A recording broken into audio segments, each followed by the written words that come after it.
Welcome. Welcome to another edition of Bears Den, a collaboration of War Media and Sports Zone Chicago. Guys, I'm your boy, the SuperBack Shawn Sierra, and I'm joined today by Joe Tanksley. And man, oh man, we got a lot to talk, Joe. We got a lot to talk. I'm excited. I'm fired up about a lot of stuff. You know, we have a roster set. 53 man is set. The episode 4 of Hard Knocks is in the books. Mm-hmm. Man, we have a lot to get in a short amount of time. Let's get right to it. No doubt. So episode 4, we'll talk about that. Hard Knocks that came on Tuesday. I was anxious to see it, and I think what they did, they went really deep, real personal. They showed you the personal side of the life of an NFL player trying to make a team. You know, the most tear-jerking was Ian Wheeler, running back, of course, out of Howard, who speedster, who was trying to make the team, and apparently a lot of the staff liked. Was a little timid, a little shy, and running backs coach Chad Morton was always trying to pull it out of him, and you know he got a little more edgy, which was good. But then he tears his ACL, and after all the work, and you kind of see the development in the episode, and then he tears his ACL, and the moment with his mom outside the locker room where they hugged for about 45 seconds to a minute. That really got me. Give me your thoughts on when you saw the hug after they realized he tore his ACL. Well, you know, being a collegiate athlete, you know, I've been, suffered a few injuries. I tore my ankle up pretty bad. Got a tore tibialis tendon, torn Achilles tendon, up until that point, I thought I was invincible. And I remember, the interaction I had with my father and my mom. And I get emotional thinking about it. But, I think, a lot of stuff runs through your mind. Is this the end, or, what's next? What's the next possibilities? So, I could kind of empathize in that situation. You know, I never had the opportunity to make an NFL team. So, you know, my dream got, kind of cut short early. But, if you're playing at a high level, that's the goal. That's where you want to, want to be at. And so for him to, put off medical school, to try to realize that dream, I think, it's an emotional roller coaster. I was pulling for, Ian Wheeler myself. I thought he would have been a great addition. I thought he fit, his personality. He's very likable, personable. He was kind of timid. I know you remember Coach Angston. Yep. Oh yeah. Coach Angston was a guy, who told me that, we went to St. Rita, but he would say, we don't need choir boys, we need gangsters. And so seeing Chad Morton, right? We don't need choir boys on the field. We need gangsters. And so seeing Chad Morton interact with Ian Wheeler kind of took me back to those days of coaches trying to push you and get you to the next level. You feel for for a kid, young man who's just trying to live his dream, and hopefully um, he'll get to live that dream. If he chooses, he has a lot of options. He's very smart.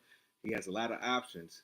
And so, whatever he decides to do, I think he's going to, attack it full speed.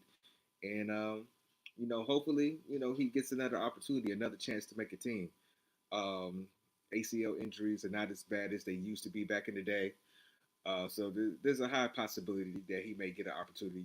We look at Colin Johnson, who's on the team, who kind of had a similar situation, with his injury with the Giants, and he was able to get some shine, with the Bears this year in the first game of the season, the first episode of Hard Knocks as well. Um, so I think you know while I sad at the moment, he's still a young man. He still has a bright future. Well, he's on the Bears. I mean, he's still there. So the one. My next question to you was going to be with Pohl's decision on Wheeler. He when he sat him down, he said, "We're going to put you on IR." So he's still on the Bears. He's still going to be around the team, which I think is great. And he didn't. He wants him to be around the team. He wants him to rehab there. He wants him to make sure that you know, he said he didn't want him to go. He didn't want him to suffer or not mental anguish, but kind of get dull mentally if he's away from the team. So he's on a team, and he'll probably get another, Right. another shot next year, which is good. I'd love to see, Mm-hmm. uh, I'd love to see it how this guy what he can do. I think that would be awesome, and because he's a nice, seems like a nice kid. What did he say? 7,500 was his signing bonus. That was crazy. $7,500. Um, Yeah. But and then then Ryan Poles also told him. He said, "Hey, this door is always open. My phone's always on." I think Ryan Poles did a really great job of kind of showing him and showing other potential free agents or draft picks that he cares about his players, and I Mm-hmm. think that was a good thing. I think it's a good thing as well, and I think you know, him being around the team, he's going to be able to get the best medical care and the best rehab and you know just get himself back on track. And so I would say that this season you know we got to see a little bit more of a human side, aspect to Ryan Poles and how he deals with players and the way he interacts with them. And it seems like we in sports we throw around that that family word a lot, but I think he respects all his players, and I think that the respect of it all and making sure that he's doing right, by the players on his team is a good thing. It's positive, and I think it's going to bode well for the Bears going forward when you want to start.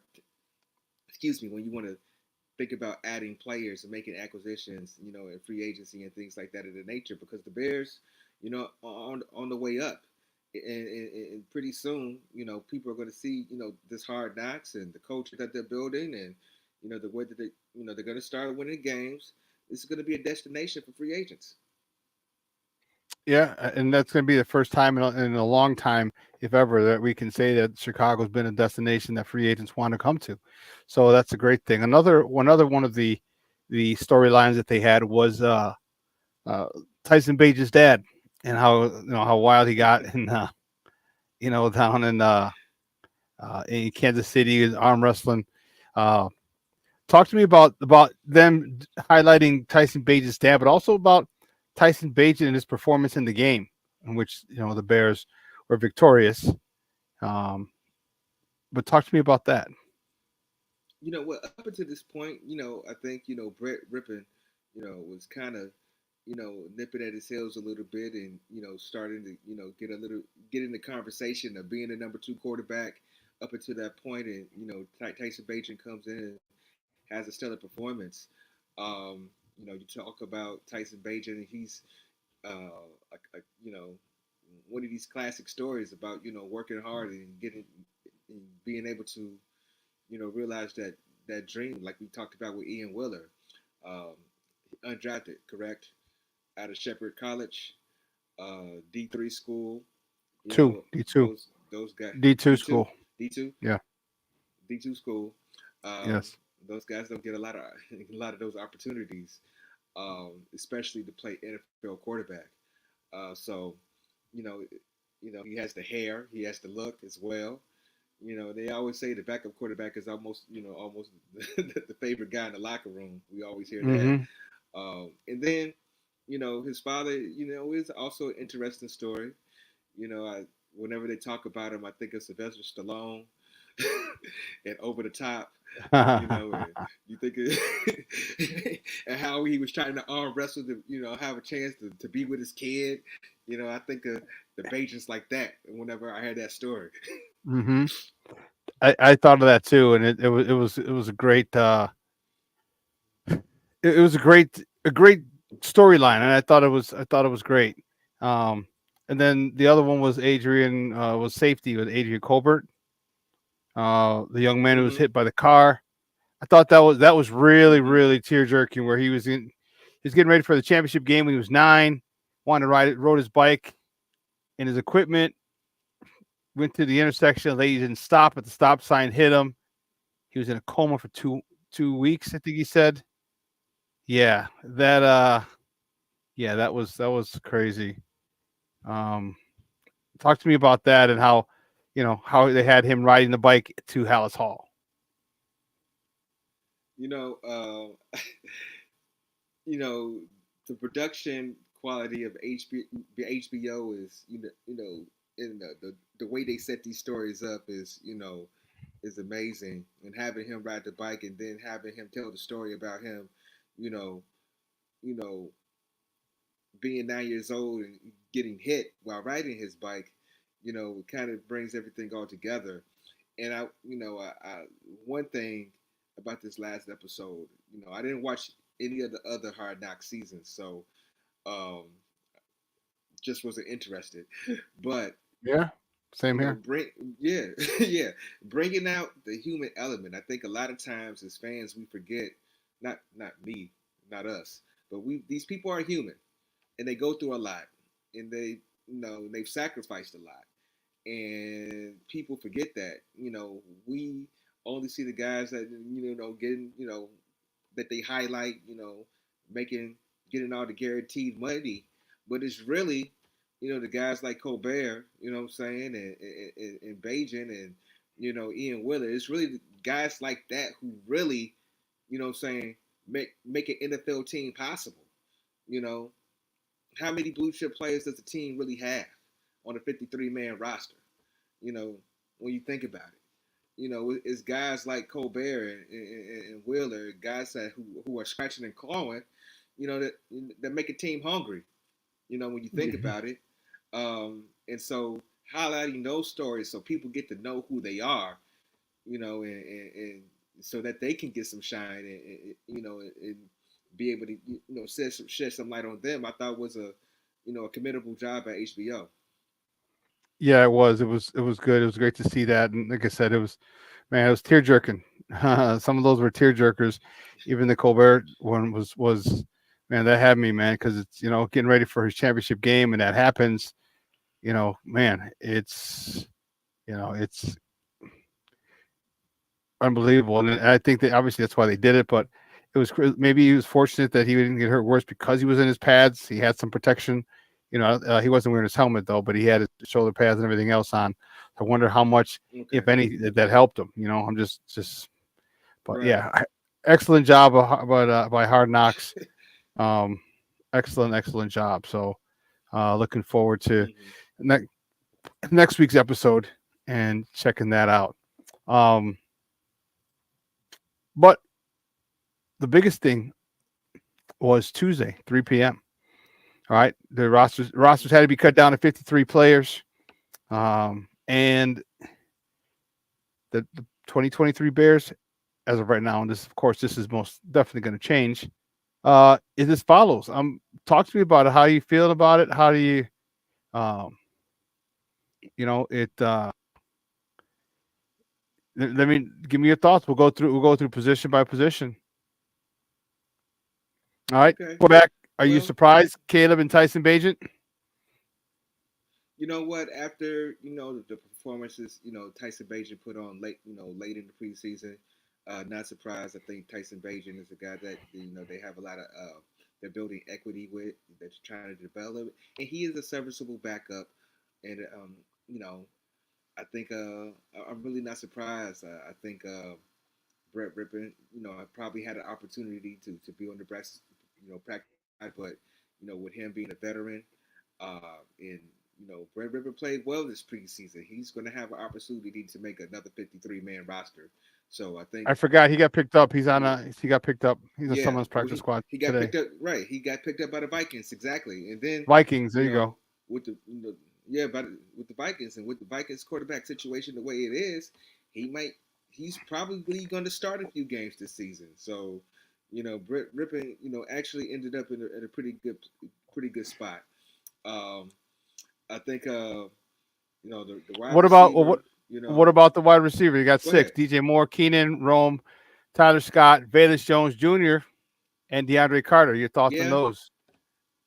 you know what? I'm not, nothing too surprised. I kind of had a feeling that Velus Jones Jr. was going to stick around, and the only reason is because Post picked him in the third round, and he does have some tools. He's fast. He's good with the ball in his hands, but I think I'm kind of feeling like if had Wheeler not been hurt, I think we might have seen Wheeler instead. Of Velus Jones. I'm still not very confident in Velus Jones. So he has to prove it to me. That, he has to prove it to me. I don't think he's done enough, in the preseason to really, warrant being on this roster. Except that he has a bit talent that you can't really deny. And I think, when you have guys like that you see with all this ability, you tend to want to hold on to them because you think you're going to be able to get it out of them. And so hopefully this would be the year. I kind of feel like we would have seen it by now if he had it. But, hopefully this year, with a new offensive coordinator, with some, who's, going to be able to use him. They're trying to use him as a running back, also a receiver. He'll have some opportunities to see if, he can make some plays, on offense this season. Yeah. Then the running back DeAndre Swift, Khalil Herbert, Roshan Johnson, Travis Homer. They were supposed to. They were going to bring back Bakari Blasting game after they put one of the linemen on. So they're going to have their fullback. Your thoughts on the running back room? You know what? I think this is a solid running back room where I think, Khalil Herbert is, slotted, to be a second string running back. I think he fits well in that position, to kind of spell DeAndre Swift. DeAndre Swift, I'm really looking forward to having a big season for the Chicago Bears. He does a lot. He can do a lot in the running game and the passing game. He just has a lot of ability. Khalil Herbert, he has the ability that one cut and get up the field. He can pick up some big chunks of yards. We've seen him do it before. And so I think, using them as a 1-2 punch um, will definitely be beneficial to establishing that running game. I would like to see him be able to block better. I think, he has to improve in that aspect of this game. Khalil Herbert, or Roshan Johnson, um, second year in the books. Um, Running backs get nicked up, so he's going to have some opportunity as well. He's kind of been nicked up this preseason, so we didn't get to see a lot of Roshan Johnson, but I think this is a solid player. When they drafted him, he was solid. Many people touted him to be ready already. Um, you know, with the way that he approaches the game, he's sound. With running the ball, he's sound with blocking. Um, I need to see a little bit more, pass catching out of the backfield, but I think that'll come eventually. Travis Homer, he's a special teamer who's also able to carry the rock a few times. So I think he has that element. So I'm fine with the running backs. All right, let's move on to tight ends. Any surprises here? Komet, Everett, Lewis. I think a lot of people are questioning the Mercedes Lewis, but I think Mercedes Lewis just adds that veteran presence to the locker room for having such a young team. He's also solid, you know, blocking, on the end. So has So he I surprised think you? that, you know what? I think I won't say no. I won't say no. He's not a surprise. I think with what he brings to the table and what he's able to do, he does it well. And no, I yeah, I All right, guess well, I'm let's just go on. Let's move on to the surprised. offensive line. Let's go on to the offensive Oh, line. Any surprises there? We got Darnell Wright, Braxton Jones, Tevin, Nate Davis, Coleman Shelton, Matt Pryor, Kieran Amagaji, You Ryan know, Bates, Doug Kramer, and Bill Murray. really no surprises. I think Kieran Amagidgety, I'm butchering his name, but the kid from Yale. Um, I think he's a player that has a lot of upside that we really didn't get a chance to see because he was hurt. I think it's a lingering injury from college, so we didn't get to see much of him. But I think the fear was, if you don't, you put him on the practice squad or something like that, someone's definitely going to poach him and take him away. So I think that's why he's on the roster, so they can kind of protect, other players from trying to get him. But really, no problems with with the offensive line. I do see that they kind of insulated themselves, with our injury-prone guards, so they looks like they have a lot of depth there that they'll be able to utilize in a sense when if and when some of those guys go down. Defensive line, any surprises? Montez Sweat, DeMarcus Walker, Billings, Javon Dexter, Zach Pickens, Austin Booker, Daniel Hardy, Dominique Robinson, Chris Williams, and Darrell Taylor.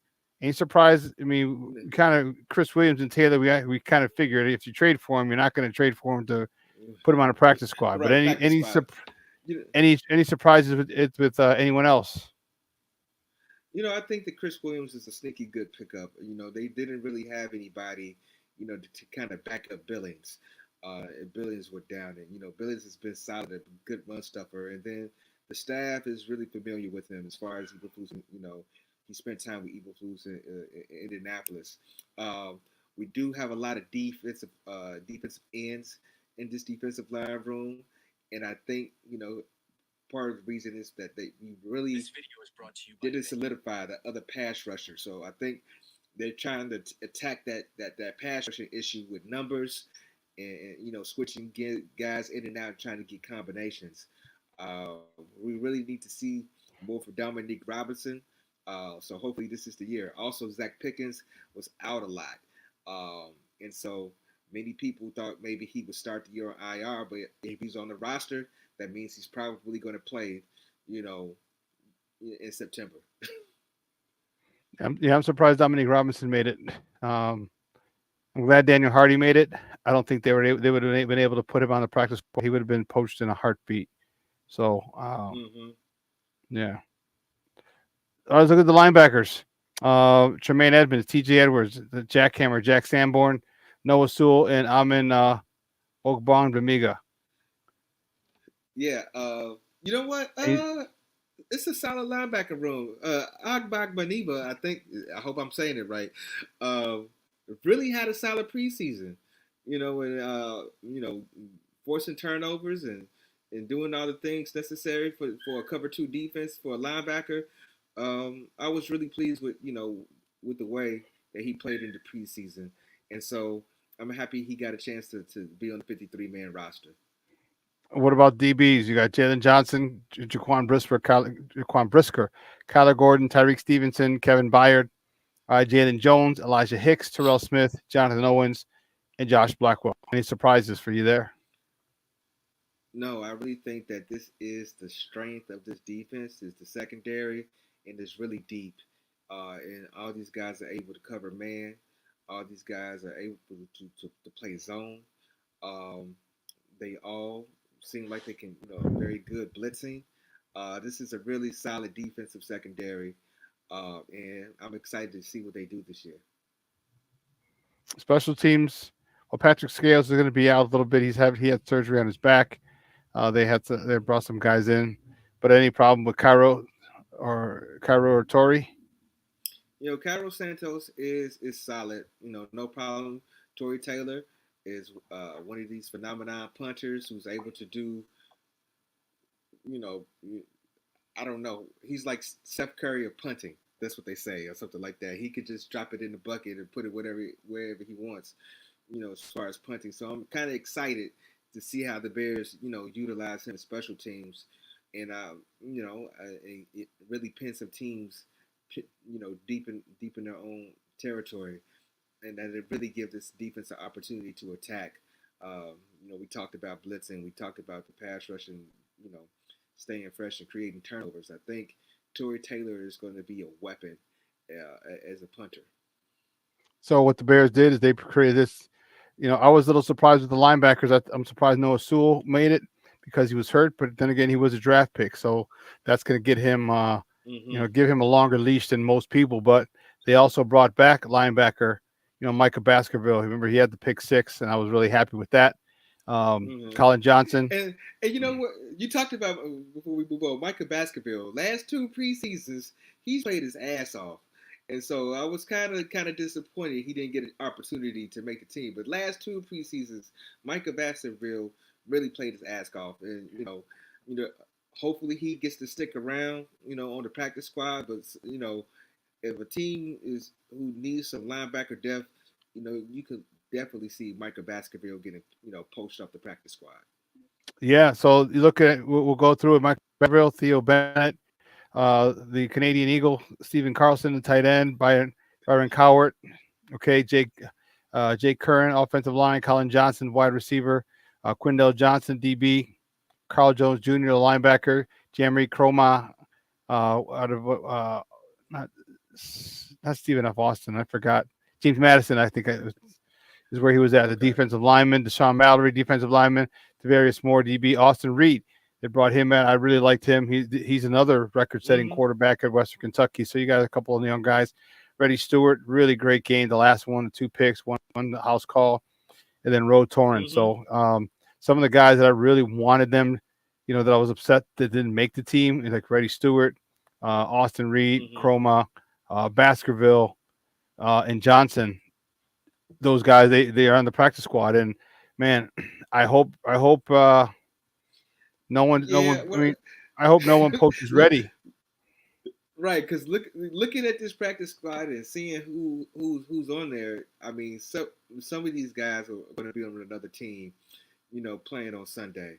When you look at Reddy Stewart, in the what he was able to do, Quindell Johnson, the Bears really did had a lot of defensive back depth this year, and teams who DBs teams need those guys. So a few of these guys are going to get poached. Um, I think Theo Benedict. I think he was hurt a little bit. He was kind of He banged up. was, So yeah, he was that's a first playoff, he'll first probably preseason game, first preseason yeah. game So on an he's extra point. right, right. So he'll stick around. But yeah, I'm thinking Michael Baskerville might get poached. I do too. I do too, and that's unfortunate. I mean, happy for him. That's great for him. But off the dub. Thanks for tuning in, Patty. Thanks for tuning in. Off the dub said I keep hearing from some players that got cut that the Bears are stacked. Yeah, they were. They were. They Yeah. are. You know, Ryan Poles told us that before. A couple of weeks ago. He said it's going to be really hard to make this team, and he wasn't lying. The difficulty of making this Mm-hmm. decision and putting guys in a practice squad was a tough one. He talked about it in this episode of Hard Knocks. Is like not only are they good players, but they're good people. And that was the one thing that I thought Mm-hmm. was key. So you don't just want talent because you need the right players, the right people as well. Right. And they got all good people, which made the decisions a lot harder because these are good people. And Right. I think that's definitely the culture that he's fostering. That's one that's we appreciate here in Chicago. Like we don't want to have our guys, you know, get arrested. Breaking news first thing in the morning. Arrested for drunk driving, or arrested for domestic violence, or arrested Right. for Yeah. something like that. You know No what I more mean? Tank Johnsons and no Well, more Tank Johnsons. yeah. So I like this practice squad. I think this practice squad is definitely going to be very helpful to the team. Um, because these guys are ballers, man. These guys are ballers. Austin Reed, man, this Mm-hmm. like I said, record-setting quarterback at Western Kentucky could sling. You saw it. He could sling the ball around. Mm-hmm. Um, we might have the youngest quarterback room in the NFL. All right, it's I think it Tyson Bagent is. too. Tyson Yeah. Bagent's in his Yeah. second year. Caleb's in his first. Austin Reed's in his first. So Yeah. that's crazy. That's That's nuts. So then Colin Johnson, I just you know what for him, you got to stay ready so you don't got to get ready because there's a lot of wide receivers, but this is the NFL. That means not for long. Two wide receivers can go down in a week or two. You know what I mean? And Right. they're gonna reach down and scoop him up. So good luck to him. Stay ready, man. And I like him. I like him. Yeah. He's been on a couple teams. He looks he acted like a professional. So and he can play. So Right. hopefully we can get him some some tick, man, because he's really really talented young man, and it's just out of roster spots, and but that's the good thing, Joe. That's the good thing about what Ryan Yeah. Poles has done in his third year is he's made this team very difficult to make for newcomers, and that means that there's quality players and talent at most positions. Hmm. Yeah. I think when you look at the overall depth of the team and you look at the talent that we have at each level, I think that the Bears, really did a good job of, insulating their rookie quarterback. He said at the press conference, he wants Caleb to rely on the talent that he has around him, and he doesn't have to come in and be a superhero. And he really built that. Um, when you look at special teams, we got two, our kickers, a punter, solid, um, secondary solid, defensive line. I think it's serviceable right now with Montez Sweat and Billings, and I think Gervonta Dexter. But I would go ahead and say that they're solid. I think Austin Booker, if he can be like Mark Anderson, I think Ken Davis came in. We just need a one-trick pony that who can come in on third down and get the quarterback. I think Austin Booker, he has the capabilities of being able to do that, um, and so every level, every unit on this team, they like you said, they got some ballers, and so I mean, they don't want to kind of, you know, they want to see improvement. We want to see improvement, but you know, in the NFL, you can go from worst to first, really quickly.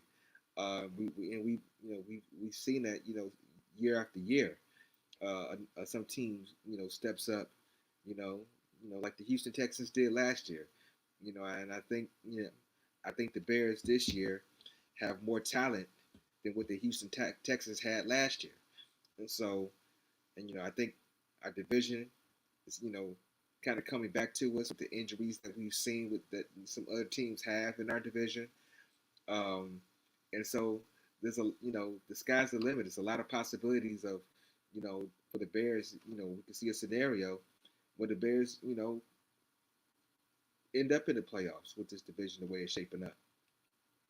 Yeah, and I think it's a good place to stop it here, and I'll just close it out with this: is that we got 1 week left. All right, Labor Day weekend. All right, it's the last weekend without NFL football. We start on Thursday, a week from today, Mm-hmm. which excites me. Um, and then, man, we're in football until February, so that's great. Bears football up and hopefully till mid January. I mean, hell, I'd love it in Right. February, but there's get them in February if you can. So You're right. it's gonna be it's a lot talented team. I think the team is on a mission, especially with the core players, the veterans that were here from last year. I think they feel like unfinished business, um, especially the strong ending to the season that they had. So it's going to be fun, Mm-hmm. man. It's going to be real fun watching this team develop, watching Caleb develop, watching, watching him attack these or feed all the weapons that he has. It's going to be interesting and see how Shane Waldron uses all these weapons because this is literally a plethora, a bevy of riches, for Shane Waldron. And I hope he's in his dungeon lair coming up with crazy route concepts and plays and designs and getting the ball to Bayless Jones to Taylor Scott to you know Rome and all these guys. Get it to them, let them score. We got a lot of home run speed in DeAndre Swift and Scott and Rome and even DJ. So I love it, and I can't wait to see how it plays out. It's going to be exciting to see how it plays out all year.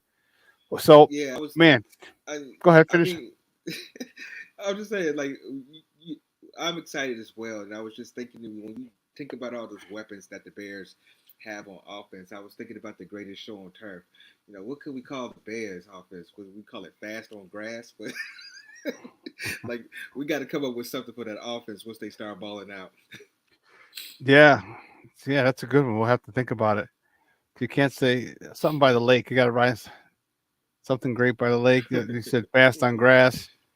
Well, we got a couple weeks. We got 1 week or 10 Yeah, days, 9 days to get it done. But yeah, we'll do that but in the meantime, that should do it. That's another edition of the Bears Den uh, collaboration between War Media and Sports Zone Chicago. Um, man, we will be back next week. Make sure you hmm tune in to Sean and Maya in the morning tomorrow. I'll be hosting that. The smoke. That's at 9 to 11 Central.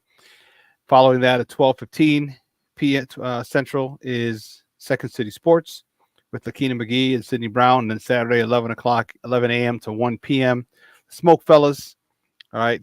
We'll entertain you for 2 hours talking sports, just like you do it in the barbershop, like you do it in the cigar lounge. And man, I'll tell you, if you haven't checked that out, let me tell you, that is one of the shows, man. Let me tell you, it gets real. It gets real. right. So make sure you check that out, folks. Saturday, 11 a.m. to 1 p.m. Central. The Smoke Fellas, Humidor Sports and Cigars, and they just keep it a buck, man. And I love it. I love it. So, all right, folks, that's it for another edition of the Bears Den. Bear down. We got 9 days. No, Thursday, Friday, Saturday, 10 days. 10 days, and I can't wait. I cannot wait. So for everyone here at War Media and Sports Zone Chicago, I'm your boy, the Superback Shawn Sierra. All right. He's Joe Tanksley. All right. We will see you next week. Peace. Have a great day.